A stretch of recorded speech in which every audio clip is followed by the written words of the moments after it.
आप लोग हैं रेणुकास क्लासेस में। और आज की इस वीडियो में हम एक न्यू टॉपिक अकाउंटेंसी का ट्रायल बैलेंस को डिस्कस करने वाले हैं। तो आइए समझते हैं क्या होता है ट्रायल बैलेंस और इसमें क्वेश्चंस हम किस तरह से कंप्लीट करते हैं। तो सबसे पहली बात, trial balance is a statement, है ना। ये एक स्टेटमेंट की तरह काम करता है जिसमें हम डेबिट और क्रेडिट के अमाउंट्स को हम इसके कॉलम्स में, इसके फॉर्मेट में हम देखते हैं।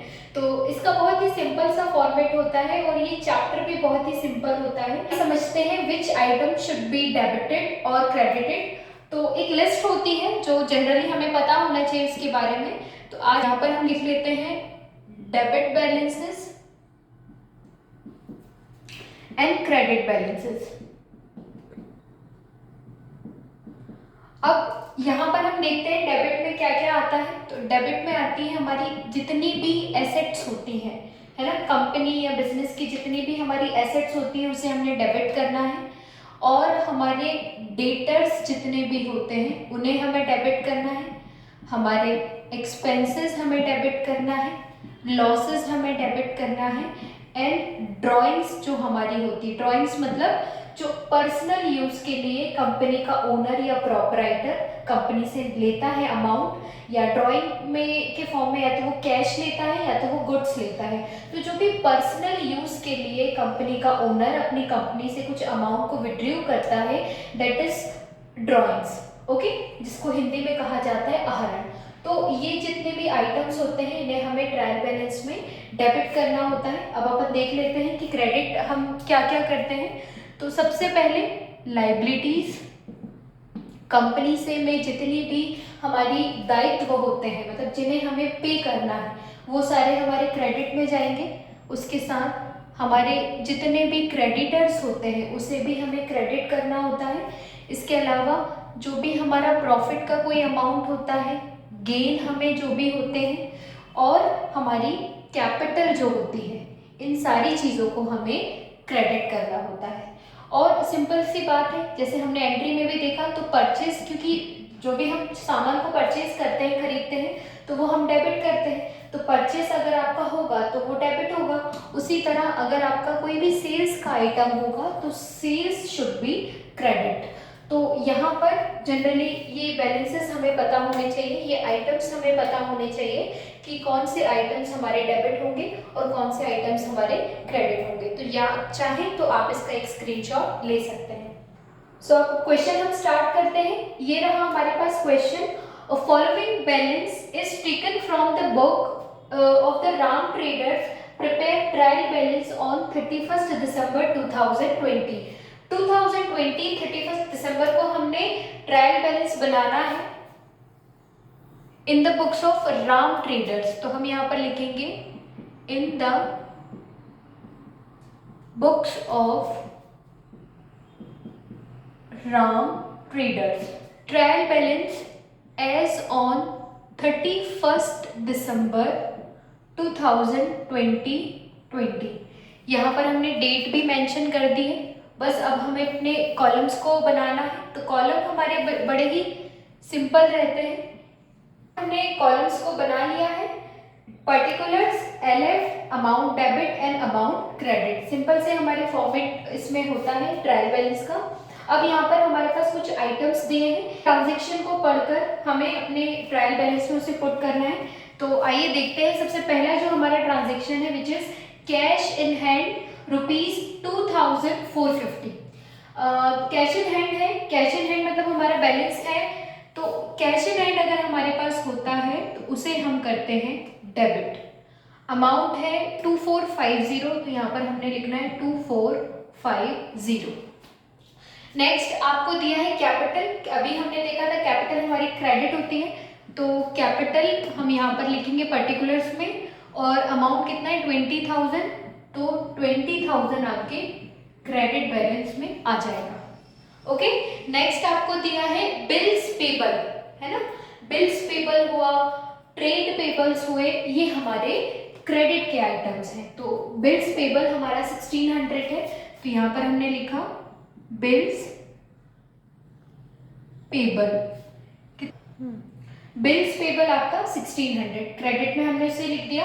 बस हमें ध्यान रखना है अमाउंट के नीचे हमारा अमाउंट आना चाहिए, जिससे लास्ट में आप जब भी टोटल करें तो आप यहीं पर टोटल इजीली कर पाए, आपको अलग से एक पेज में सारे अमाउंट को लिखने की जरूरत ना पड़े।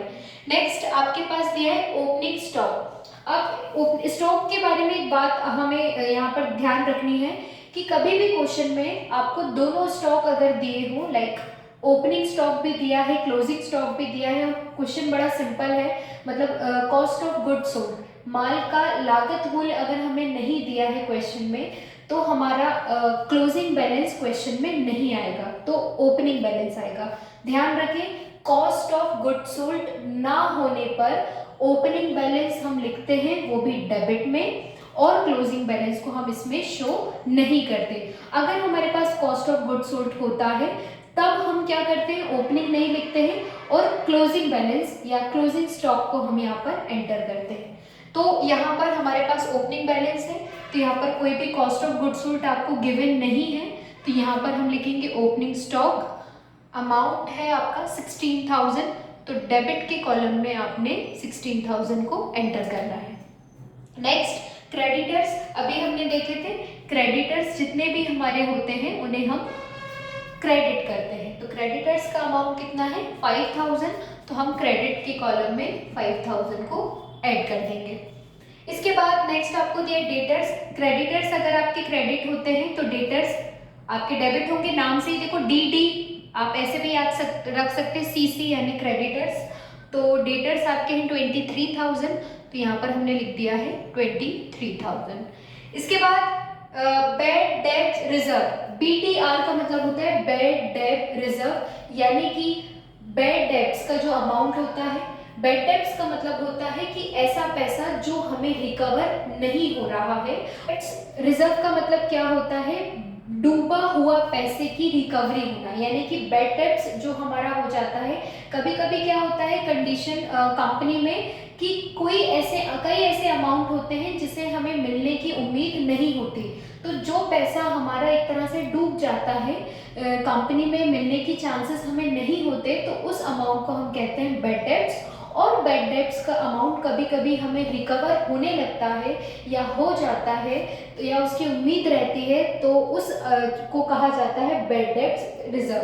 तो बैड डेब्ट्स अगर होता तो वो हम करते डेबिट, क्योंकि बैड डेब्ट्स एक तरह से हमारा लॉस ही होता है, और बैड डेब्ट्स रिजर्व होगा तो उसको हमने करना है क्रेडिट, तो यहाँ पर हम लिखेंगे BDR। अमाउंट है हमारा 500। देखिए पेबल आपका क्रेडिट हो रहा है तो रिसीवेबल आपका डेबिट होगा, तो डेबिट में हमने लिख देना है 500 रुपीज। इसके बाद नेक्स्ट आपको वेजेस दिया है, वेजेस सैलरी, ये जितने भी आपके आइटम्स होंगे उसको हमने डेबिट करना होता है, तो वेजेस आपका है 850 का, तो आप डेबिट में वेजेस के सामने लिख देंगे 850। इसके बाद नेक्स्ट आपको दिया है परचेज, परचेज होता है आपका डेबिट, तो यहाँ पर हम लिखेंगे परचेज, डेबिट के कॉलम में आएगा 10,500। इसके बाद आपको दिया है सेल्स, तो यहाँ पर हम लिखेंगे सेल्स, और सेल्स का अमाउंट है 25,000, तो क्रेडिट के कॉलम में हमें लिखना है 25,000। नेक्स्ट हमें दिया है परचेज रिटर्न, तो यहाँ पर हम लिखेंगे परचेज रिटर्न। परचेज रिटर्न हमारा क्रेडिट होगा, क्योंकि परचेज देखिए हमारा डेबिट होता है, तो परचेज रिटर्न उसका ऑपोजिट हमारा क्रेडिट होता है। अमाउंट है 1200, तो यहाँ पर हमने लिख देना है 1200, और लास्ट में हमें बस टोटल करना है। अब हमें लास्ट में सिर्फ टोटल करना है, तो टोटल करने पे आ रहा है डेबिट का 53,300, और यही अमाउंट हमारा क्रेडिट का भी आ रहा है 53,300। तो यहाँ पर आज हमने कंप्लीट किया है हमारा ट्रायल बैलेंस। तो ये रहा ट्रायल बैलेंस का क्वेश्चन, बड़ा ही सिंपल सा क्वेश्चन था, बस हमें ध्यान में रखना है कि डेबिट के आइटम्स और क्रेडिट के आइटम्स को, ताकि जब भी हम क्वेश्चन करें तो हमारे अमाउंट के सेक्शंस क्रॉस में ना आए, ताकि गलत ना हो। तो इक्वल अगर हमारा रहेगा, टैली अगर होगा तभी हमारा क्वेश्चन राइट रहेगा। वीडियो को लाइक शेयर एंड सब्सक्राइब जरूर करें, और नेक्स्ट वीडियो को भी जरूर देखें। तो मिलते हैं नेक्स्ट वीडियो में, टिल देन टेक केयर, नमस्ते।